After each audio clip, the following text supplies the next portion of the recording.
Bom dia, minhas companheiras de jornada. Bora começar esse penúltimo dia, que eu acho que é um dos dias mais especiais, assim, do caminho todo, e é até injusto falar isso, porque tiveram dias muito importantes, né? E eu falo isso do ponto de vista de uma pessoa que também está passando pelo caminho da criação junto com vocês, e esse lugar que a gente divide de reflexão, de contemplação, de entendimento de si, de entendimento do outro, e eu acho isso tudo muito bonito, né. Para esse nosso encontro, eu pedi para vocês separarem papel e caneta, eu tô com o meu aqui que eu vou fazer também. E a gente vai fazer um exercício de colocar algumas coisas em perspectiva, tá. Vou pedir para vocês serem o mais objetivas possível, escolherem adjetivos simples, e o que que a gente vai fazer? Numa coluna, a gente vai colocar quem a gente achava que a gente era antes do caminho, quais eram as palavras que a gente usava para se definir. Então, eu lembro que tinha muito procrastinadora, tinha muito fechada, tinha muito uma pessoa difícil de conviver, tinha muitas coisas nesse sentido, que eu acompanhava lá no grupo.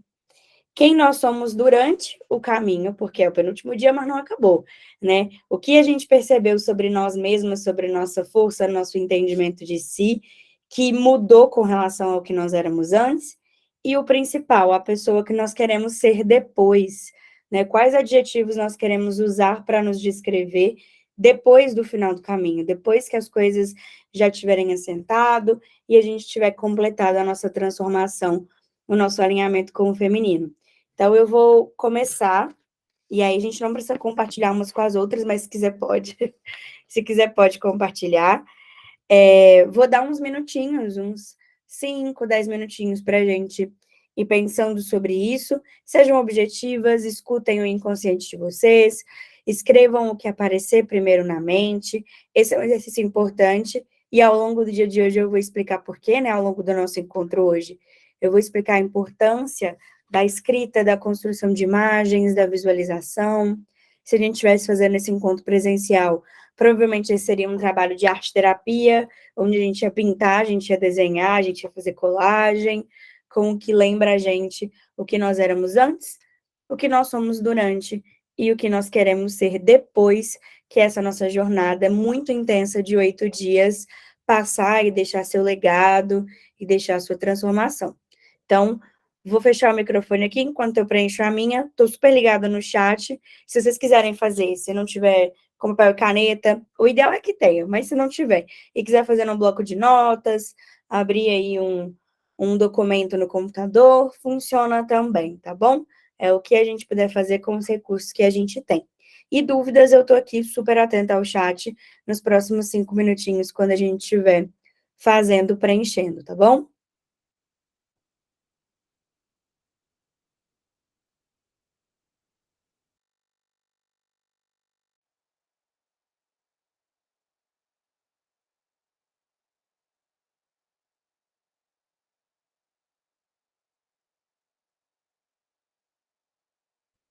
Bom dia para quem está entrando agora. Sejam bem-vindas ao nosso 7º dia de jornada. E nós estamos fazendo um exercício de visualização para abrir o nosso dia. Nesse exercício, o que a gente vai fazer? A gente vai separar, e aí, se tiver papel e caneta é melhor, mas se não tiver, quiser fazer no documento online, não tem problema. Quem ou quais adjetivos nós atribuíamos a nós mesmas antes do caminho, e aí eu dei exemplos de coisas que eu vi no grupo. Ai, eu sou uma pessoa procrastinadora, eu sou uma pessoa difícil, sou uma pessoa fechada.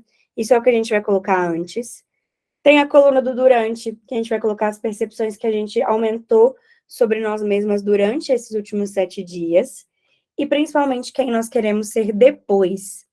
E aí expliquei para as meninas que chegaram aqui às 8 que, se fosse presencialmente, a gente faria uma sessão de arte-terapia com muita colagem, muita tinta, desenhando horrores, e esse é um hábito que eu super tenho quando eu estou fazendo meu exercício de visualização.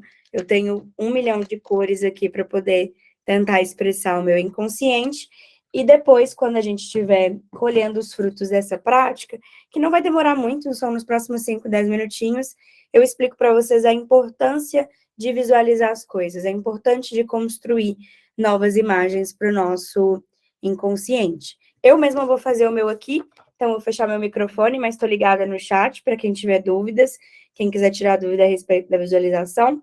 Vou começar o meu e assim que eu terminar, a gente vê como vai aí a visualização de vocês, tá bom?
Como tá indo aí? Me contem aqui no chat como tá o exercício, se vocês precisam de mais um tempinho. Eu tô aqui com uma primeira versão do meu, eu tenho certeza que depois que a gente acabar, eu vou querer colocar mais coisa. Repetir algumas coisas de uma coluna para outra, de coisas que eu me descobri e eu quero continuar, mas no frigir dos ovos, acho que o essencial que eu consegui pensar tá tudo aqui. Vou esperar mais um tempinho para a gente conseguir se acompanhar nesse sentido.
Bom, vamos lá. E quem ainda estiver preenchendo, pode ir preenchendo enquanto a gente vai se ouvindo aqui. E se surgir eventualmente ao longo da nossa conversa no dia de hoje, algum ponto que vocês queiram acrescentar, aqui nesse primeiro lugar de visualização que a gente está fazendo coletivamente no caminho, sintam-se livres, tá bom?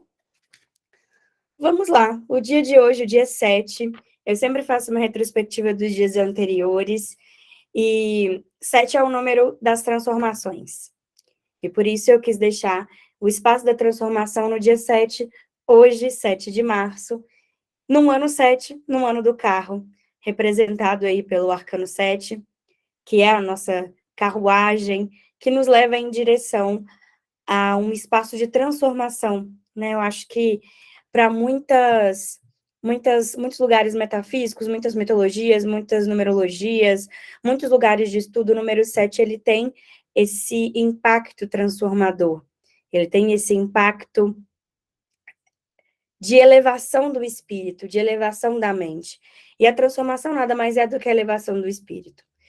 E aí, quando a gente fala do dia 7, não tem como falar de todos esses movimentos de mudança sem ir na origem da transformação. Claro que a transformação existe desde que o mundo existe, mas partindo aqui do nosso lugar filosófico, de elementos que a gente já trouxe em outros dias do caminho, sempre que eu falo em transformação, eu penso nos processos alquímicos. Não só porque o tarot traz muitas referências de alquimia, e para quem um dia quiser se aprofundar, estudar tarot, inclusive como uma consequência do caminho da criação, uma de vocês, né, minhas companheiras de jornada, uma das minhas companheiras de jornada, companheira de caminho, acabou virando minha aluna de tarot, do meu curso Tarot Descomplicado para Iniciantes. A gente iniciou o nosso processo ontem. E dentro do tarot tem muitas referências da alquimia, né? Então, na carta do mago, na carta clássica do mago no tarot de Marselha, ele tem alguns elementos ali, ele tem enxofre, ele tem mercúrio, que eram elementos utilizados e estudados pelos alquimistas como capazes de gerar, por exemplo, a árvore da vida, então referência à cabala, né? Era um lugar muito rico de referências, o lugar alquímico. E os alquimistas, a busca básica deles, na verdade, eram duas. Primeiro, era transformar metais em ouro, através do uso do fogo, e segundo, nesse processo de forja, chegar até a pedra filosofal. E se você cresceu nos anos 90, você sabe muito bem o que é a pedra filosofal, porque fizeram filmes e filmes sobre essa referência alquímica, sobre o que ela traz como propriedades transmutativas do ser humano. E por isso era um instrumento muito perigoso, né? E eu acho que é interessante a forma como a alquimia é relatada, porque a gente pensa, poxa, será que esses caras eles estavam ali doidões no período pré-medieval, no momento, no espaço-tempo em que eles se localizavam, e eles não conseguiam perceber que quimicamente isso era impossível? Sim, eles conseguiam perceber que era quimicamente impossível. Na verdade, existem muitas correntes que achavam, falavam que eles pretendiam transformar metais em ouro para conseguirem uma brecha da igreja, do clero, da nobreza, que queria arrecadação, que queria ouro, para eles estudarem outras coisas. Então, eles usavam ali um cavalo de Troia, um bode expiatório, que era, a gente vai transformar as coisas em ouro, tá bom? Financiem os nossos estudos, não nos persigam, não nos prendam, a gente está fazendo um estudo relevante aqui, para poder se aprofundar em outras questões. E por que eu estou falando disso? Em algum dos dias do caminho, acho que foi o primeiro ou o segundo, eu falei que eu estudo tarô a perspectiva de Jung, né? E aí tem vários livros, vários cursos, vários lugares de apoio. Se alguém um dia tiver interesse, pode me buscar que a gente troca essas informações. E Jung estuda os alquimistas para entender como que a alquimia básica, ela fala muito sobre o nosso processo do inconsciente, e até Jung ninguém tinha materializado essa percepção. Pode ser que alguém tenha percebido antes, mas ninguém falou. E por que a gente começa o dia 7 com um exercício de visualização? Porque para o Jung, os alquimistas pensavam através de imagens. Então, se você pega os registros alquímicos, né, principalmente isso de transformar metais em ouro, dos primeiros testes químicos, físicos, filosóficos, está tudo documentado como num livro de receitas. Tudo tem desenho, tem indicações, tem seta para um lado, seta para o outro. Né? Não, a gente não está falando de um alquimista, mas um material mais acessível disso é vocês pesquisarem, por exemplo, os desenhos que Leonardo da Vinci fazia de teste, né? Então, Leonardo da Vinci, além de ser um pintor, um artista, um escultor, ele também era um cientista, ele também estudava armamentos militares, tem desenhos de armamentos militares feitos por Leonardo da Vinci. Não sei se vocês sabiam disso. Né? Uma das minhas formações é em História da Arte, e essa é uma das coisas que eu acho mais interessante. E aí tem desenho de tudo. Os alquimistas desenhavam tudo. E o que também funciona através das imagens? A nossa psique. Para Jung, grande parte dos psicanalistas, das pessoas que estudam a mente humana, nós pensamos antes através de imagens do que através de palavras. E nós transformamos nosso pensamento através delas também. Então, a transmutação do pensamento, ela acontece via imagem. Então, aquela coisa do, eu só acredito vendo, é preciso ver para crer, essas coisas, essas falas, esses ditos populares, eles não são à toa. Nós precisamos ver, e aí é uma visão consciente e inconsciente, para enxergar as possibilidades de transformação do lugar que estamos para o lugar que vamos. Por isso que pessoas que vivem em isolamento, que não têm acesso a um parque de referências muito grande, têm um potencial de transformação limitados também.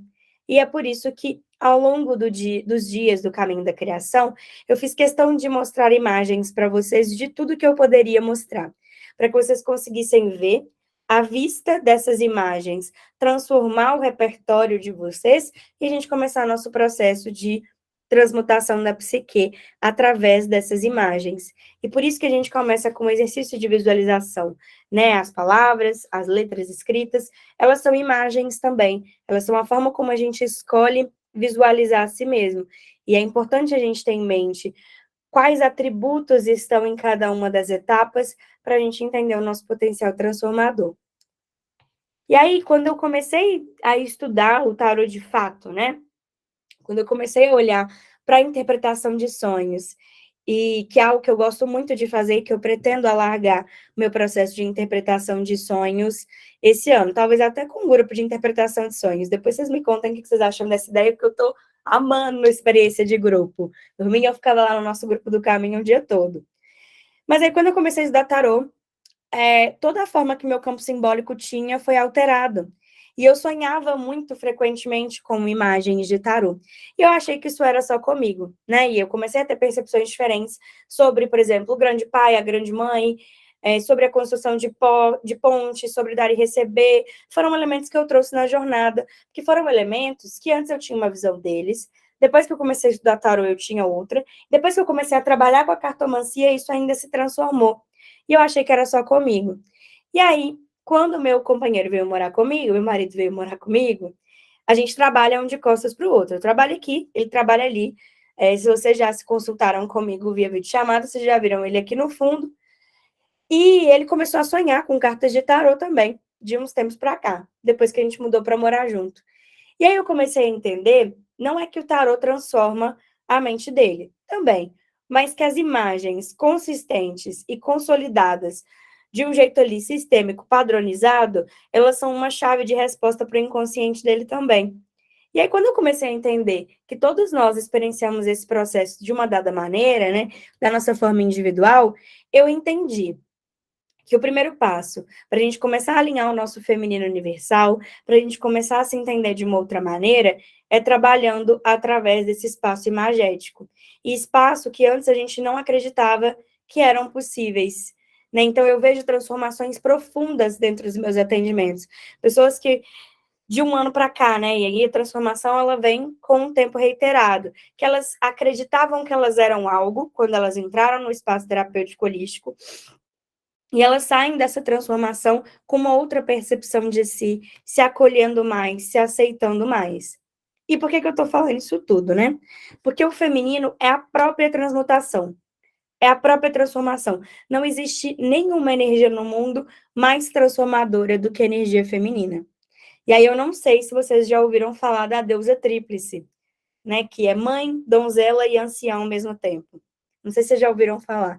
Existem muitas imagens da deusa tríplice dentro do ocultismo. O Wicca cultua muito a deusa tríplice. Algumas vertentes mais simbólicas, mais ocultistas dos movimentos feministas trazem a deusa tríplice como uma referência, como um arquétipo de base, um arquétipo de estudo.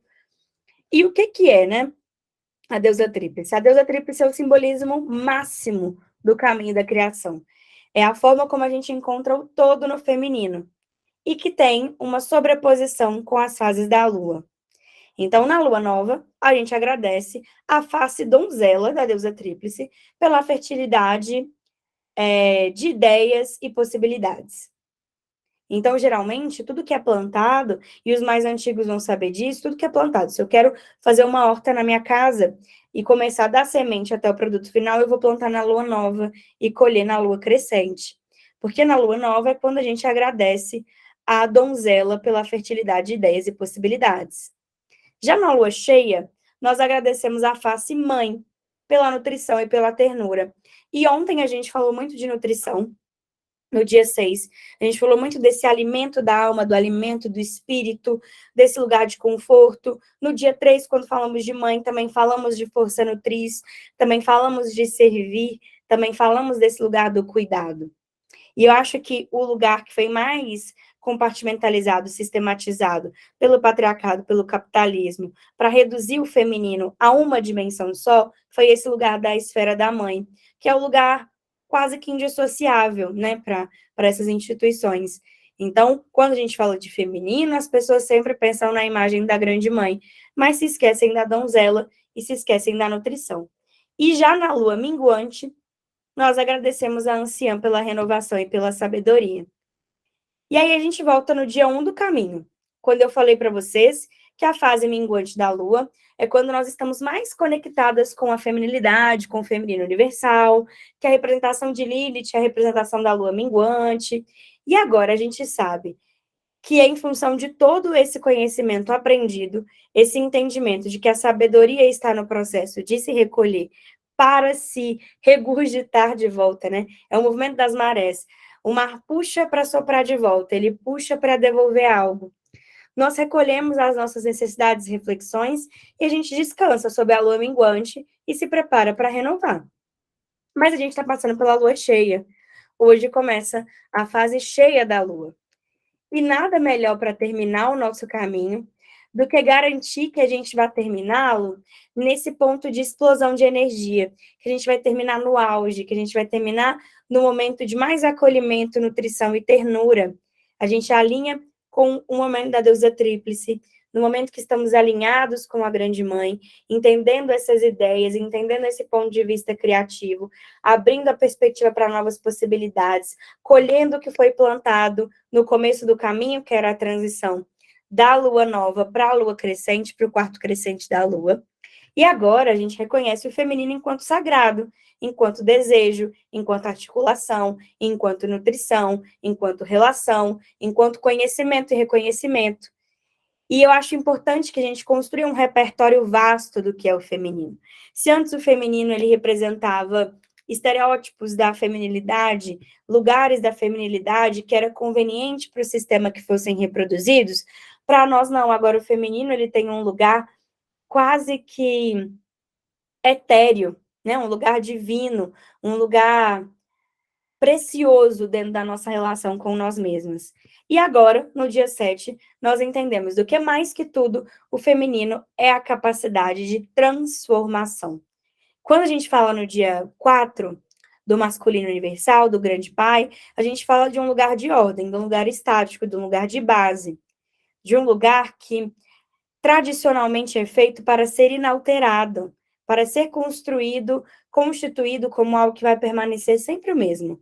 É a grande rocha, né? É a montanha. A gente vê os simbolismos de masculino muito associados a esse lugar da pedra, da rocha, do escrito em pedra, né? Enfim.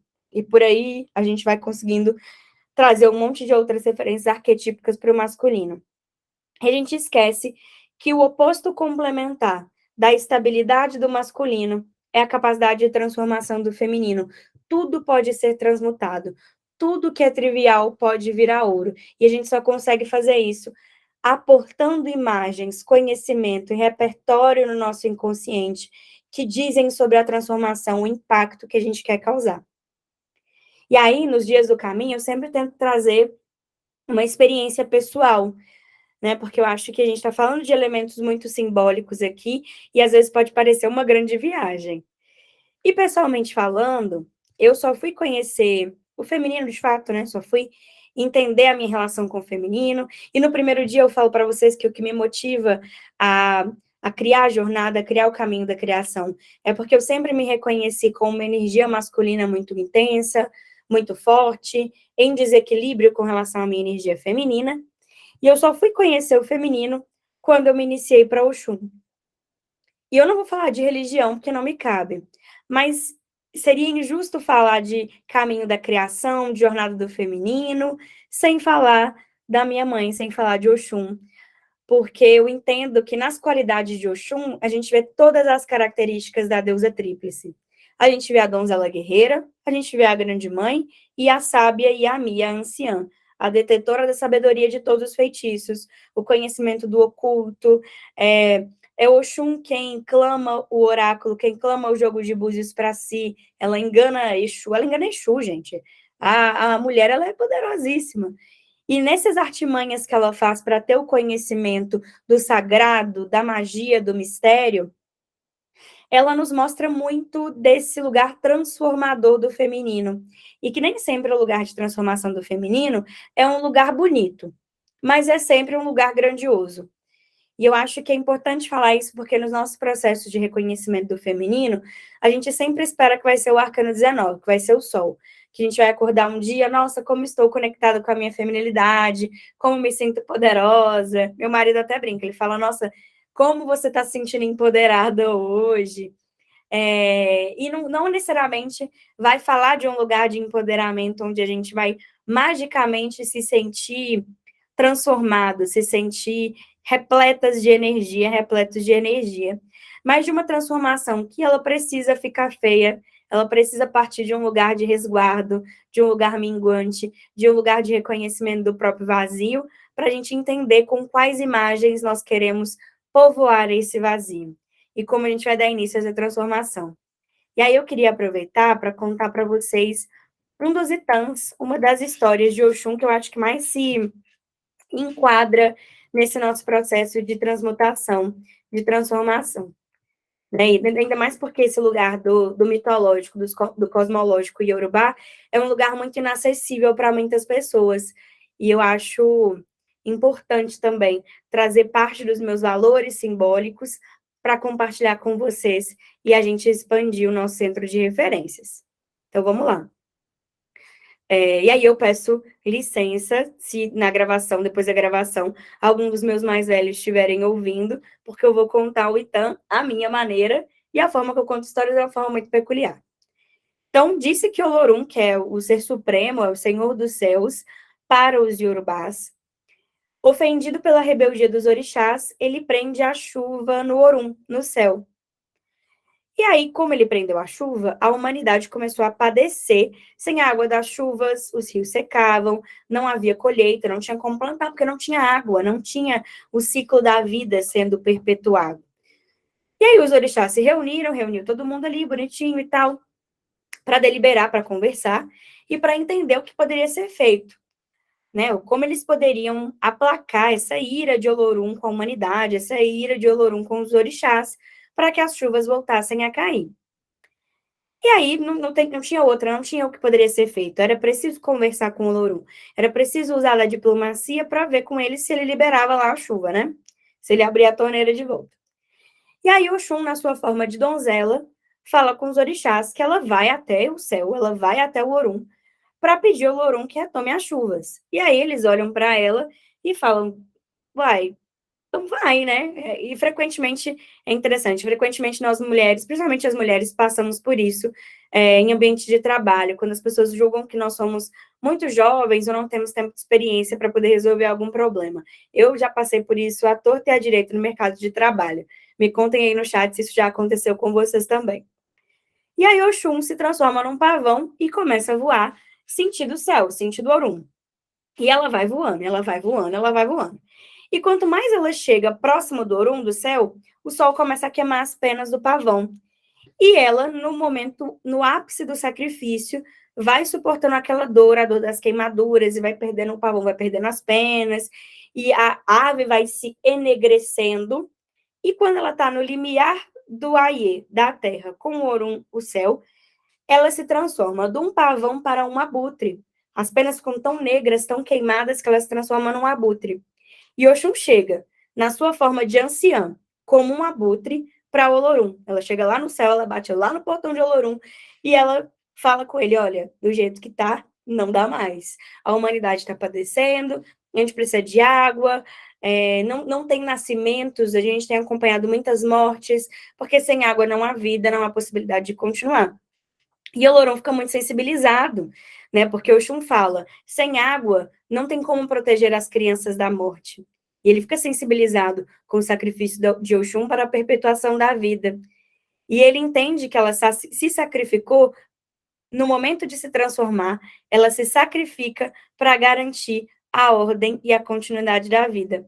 E aí ele fala, bom, depois de uma bomba dessa, não tem como não ser retomado o ciclo das chuvas, e aí volta a chover no Aie, volta a chover na terra, e a vida é retomada.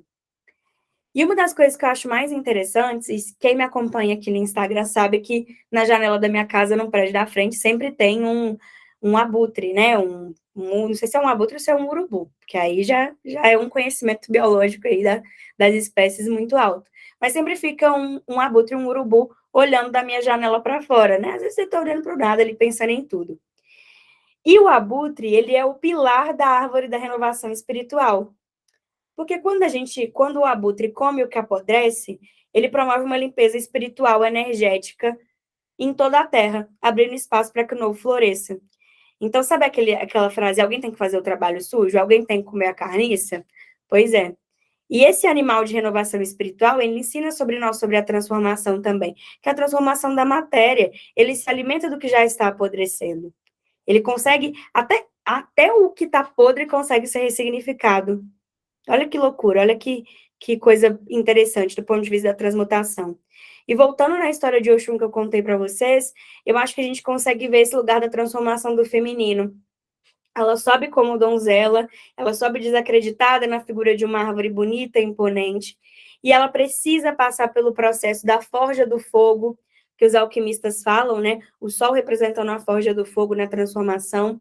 O corpo dela é transformado, ela passa por uma transformação física, né? Da bioquímica do seu corpo enquanto ave é transformado e ela chega lá nos céus, diferente de como ela começou, ela chega como um abutre. E para muitas pessoas, principalmente para a sociedade ocidental, o urubu, o abutre, o carcará, são aves que são estigmatizadas, porque elas fazem o que ninguém é capaz de fazer. E ela chega lá como um abutre, talvez não tão bonita, mas sempre poderosa, e consegue restabelecer com diplomacia, através da sua própria transformação, o ciclo da vida.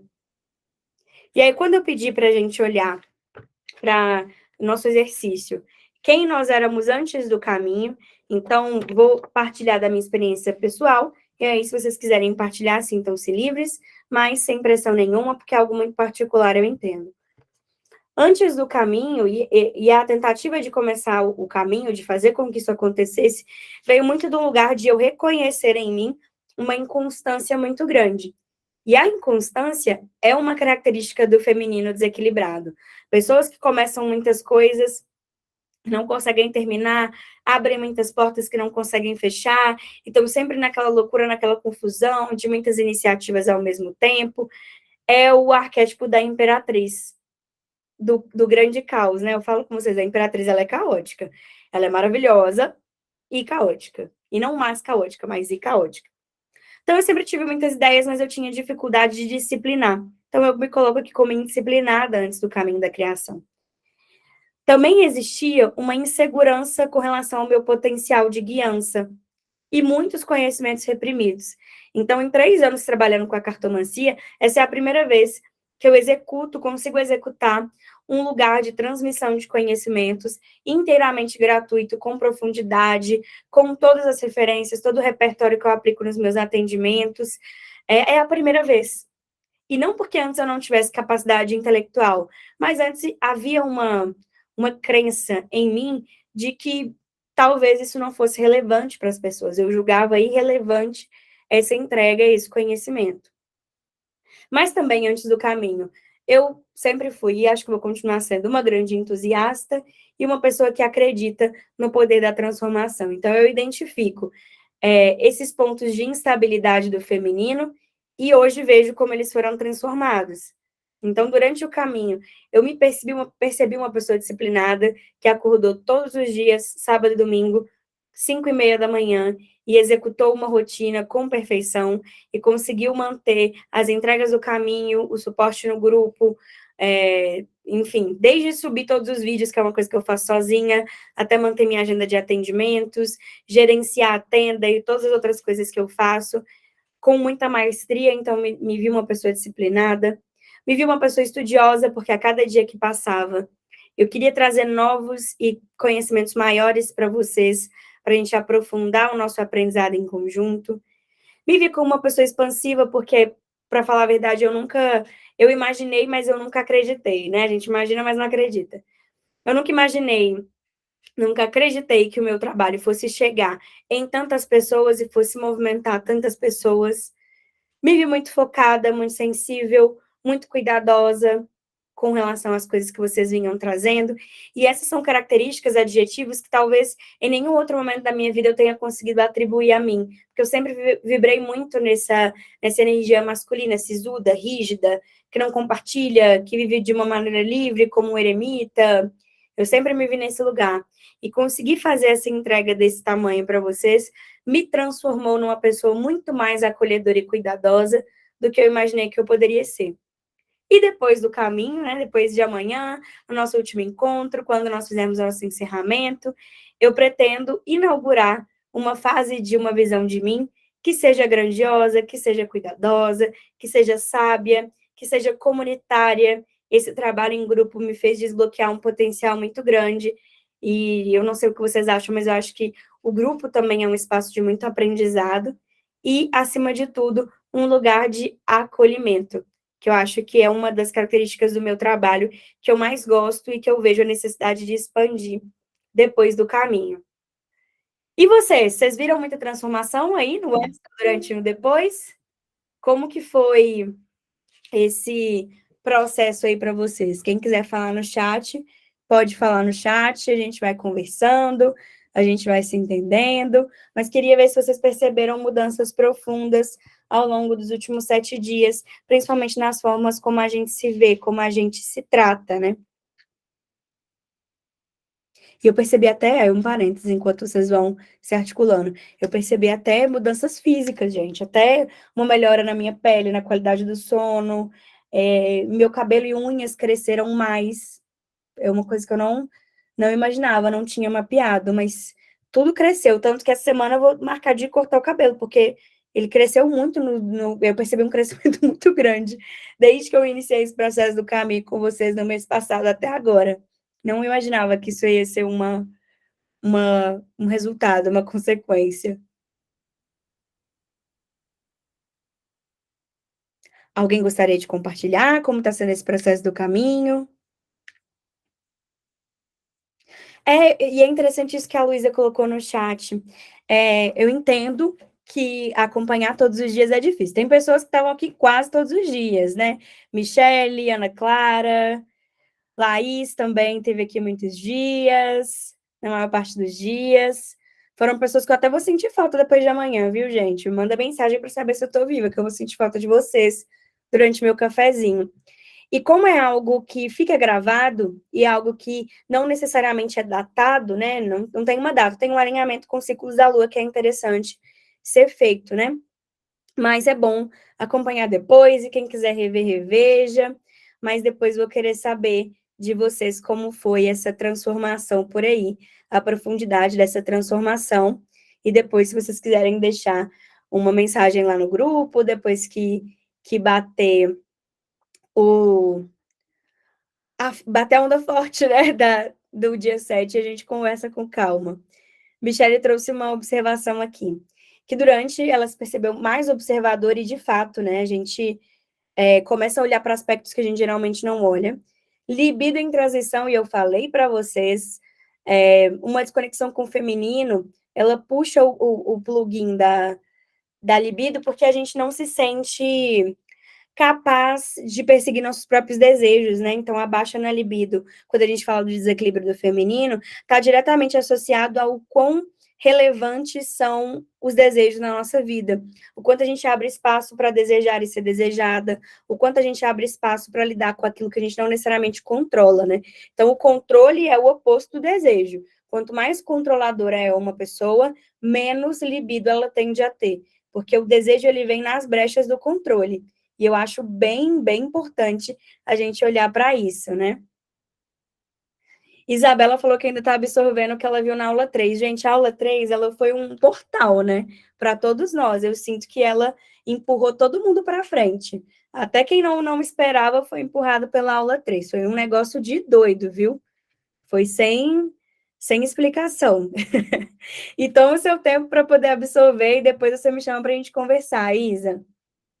Luísa falando que no primeiro dia a libido já tinha voltado, e de fato é muito, muito absurdo esse movimento que a gente faz de resgate desse lugar da libido, até porque, se a gente falar, e hoje, curiosamente, no dia da transformação do feminino, tem só mulheres aqui no ao vivo, né? Quando a gente fala de corpos biologicamente femininos, né? Que se identificam com o gênero feminino. A gente fala desse lugar do movimento e, principalmente, de um lugar onde a nossa libido é sempre colocada como uma resposta ao desejo do outro, né? Uma resposta ao desejo do parceiro, da parceira. E dificilmente a gente olha para isso de uma maneira bruta, no sentido de, esse é o meu desejo, esse é o meu espaço de realização, esse é o meu espaço de confrontação com a minha própria realidade. E no primeiro dia a gente falou muito de Lilith, e Lilith só consegue retomar os desejos quando ela se vê só, quando ela se vê no deserto. O auge da libido de Lilith, o auge da potência sexual dela, é quando ela se resguarda, quando ela mingua ali no quarto minguante da fase da lua, e ela fala, olha, a única pessoa que pode desbloquear essa libido sou eu, através do acesso com o meu inconsciente. Por isso que ela visita as pessoas de noite, causando ali sonhos eróticos e orgasmos noturnos. Então, a gente tem aí uma reflexão interessante. Ana falou que percebeu que antes era procrastinadora, impaciente, reativa, e que durante ela tem se percebido mais ativa, mais equilibrada, mais compreensiva, questionadora, intuída e principalmente organizada. E eu ouvi um amém, porque Ana está comigo no Materializando Sonhos, que é a minha mentoria de planejamento e estratégia, e uma das coisas que a gente mais traz, né, no Materializando Sonhos, é esse ponto de vista, que a organização, ela não é algo xiita, né? Ela não é o arcano 4, ela não é o imperador. Ela passa pelo imperador, mas ela não é só isso. E que a constância, ela é uma ida e vinda, né? É a roda de uma bicicleta. Para a bicicleta sair do lugar, a roda precisa uma hora estar em cima, outra hora estar embaixo, uma hora estar em cima, outra hora estar embaixo. E isso que vai gerando movimento. Claro que de uma maneira equilibrada, né? Então a gente não precisa cair para saber que levantar é o caminho. Mas entendendo que a nossa energia feminina é o que desperta esse potencial transformador, a gente começa a olhar para a nossa rotina não como uma obrigação, mas como algo que é construído a partir das nossas necessidades. E aí a gente faz as pazes com a rotina, a gente faz as pazes com o planejamento, a gente faz as pazes com a estratégia, e aí isso, acho que as coisas ficam muito mais fáceis, né? Porque a gente olha para as coisas não como uma obrigação, mas como uma manifestação do próprio propósito. E é aí que a magia acontece, né? Michelle falou que está mais receptiva aos carinhos e amor do marido, e eu gosto muito disso, porque eu também passei por esse processo de alinhamento do feminino, de entender que nós somos dignas de receber amor, né? E que o lugar de quem dá amor é um lugar de quem só dá amor, né? E não se abre para receber amor. É um lugar de controle, de manifestação de um feminino em desequilíbrio, que acha que a utilidade passa pelo servir, e o servir passa pela super entrega. A gente falou isso no dia 3, foi no dia 3, no dia que falamos da mãe, nós falamos desse lugar do só se permitir dar amor para manifestar um sentimento de utilidade, e é importante também a gente se abrir para ser cuidada, né, para expor nossa vulnerabilidade, para receber esse lugar de afeto, de carinho, de reconhecimento, né? Afinal de contas, o feminino é maravilhoso, é potente, ele precisa ser visto, ele precisa ser reconhecido, ele precisa ser mostrado. Ana falou que tá se sentindo mais mulherão, isso também tem acontecido por aqui, depois da jornada, né, que eu vou realmente descansar, eu até já marquei um dia de princesa com o netinho, para poder renovar um pouco esse lugar de cuidado estético, que é uma coisa que nos últimos tempos eu percebi que ficou meio de lado, viu, gente? E quando a gente fala de desconexão com o feminino, muitas pessoas julgam para esse lado do estético. E reparem que eu acho que eu mencionei isso uma única vez nessas mais de 7 horas de encontro que a gente teve nessa última semana. Porque o estético, ele é uma manifestação do interno, né? E ele é muito volátil. O que é belo para algumas pessoas não é belo para outras. Mas a gente fala muito do cuidado, né? Então, o desleixo também fala de um feminino em desequilíbrio, porque a gente não consegue se olhar, não consegue se encarar, não consegue olhar no espelho e se identificar com o que vê. Isso fala de um processo de desconexão, onde a gente começa a se julgar muito mais pela expectativa do outro sobre nós do que da nossa própria expectativa sobre nós mesmas. E isso muda muito a nossa imagem, né? Isso altera muito a nossa imagem, nossa percepção de si. Por isso que tem pessoas que têm distorções intensas de imagem, né? Ana também falou que deu alô, que arrumou a casa, programou a agenda. Eu tô amando. Eu acho importante esse processo. Quando a gente fala do caminho da criação, principalmente, a gente fala do desbloqueio dessa potência criativa, né? E esse lugar de desbloqueio passa pelo lugar da consciência. A gente precisa olhar para a nossa rotina, para os nossos hábitos, para a estrutura do nosso pensamento, pela forma como a gente se organiza, pelo que a gente fala de nós mesmas. Por isso que esse exercício de visualização é muito importante, ele é muito relevante. E às vezes nos nossos atendimentos eu até corrijo vocês, eu falo, você não é essa coisa. Você está passando por um momento onde existe uma sombra sendo revelada sobre você, mas isso não é a totalidade do que você pode ser. Quando a gente se rotula, a gente se reduz, o nosso inconsciente começa a entender que nós, de fato, somos aquilo que a gente fala para si mesmo que a gente é. Então, uma das manifestações do feminino que vocês podem fazer todos os dias é escolher um sankalpa, né? E sankalpa para as práticas de yoga, de meditações hinduístas, faz parte de um conjunto de afirmações que a gente faz sobre nós mesmas. Então, o meu sankalpa de hoje é: eu sou potente, e eu acho que vocês todas são também, eu tenho certeza disso. E essa potência foi revelada de uma maneira maravilhosa. E é o que a Laís colocou aqui no chat. Não há luz sem sombras. Eu também acho que não há. E eu acho que quando a gente decide acolher só a nossa luz, e não olhar para as nossas sombras, e não olhar para esse aspecto noturno, e eu falo sombras nem como um lugar negativo, porque as sombras assumem um lugar negativo.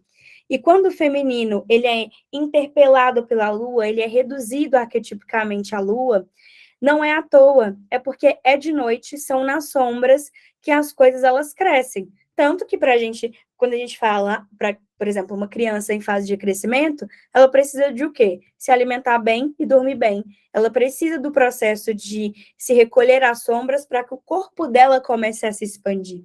Isso é um processo físico da bioquímica do ser humano. Olha que maravilhoso. E a gente nega as sombras porque a gente quer sempre estar à luz das coisas. O masculino universal se construiu em oposição ao feminino.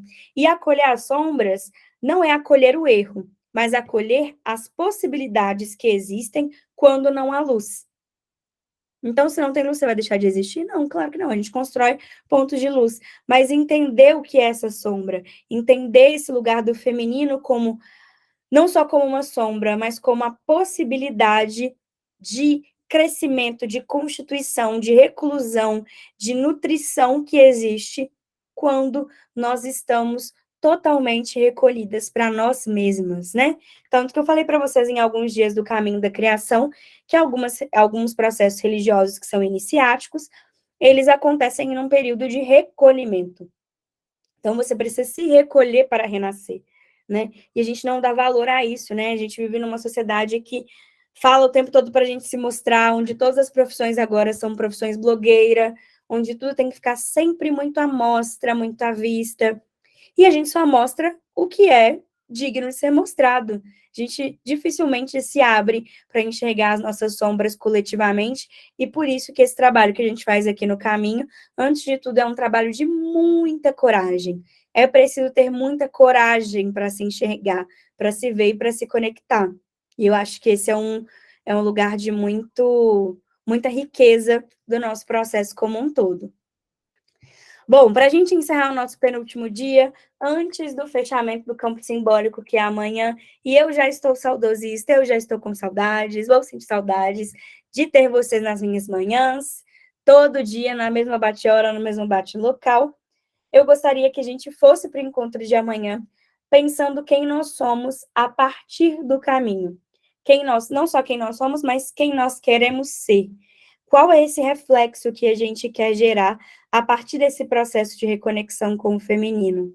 Quais são os atributos que você quer reconhecer cada vez mais em si mesma depois dessa jornada, depois desse processo, que foi um processo maravilhoso, que foi um processo de muitas revelações, de muitas descobertas, de muitos encontros, de muitos reencontros, de muita sombra, mas de muita luz também. Então, eu vejo vocês amanhã para o nosso fechamento.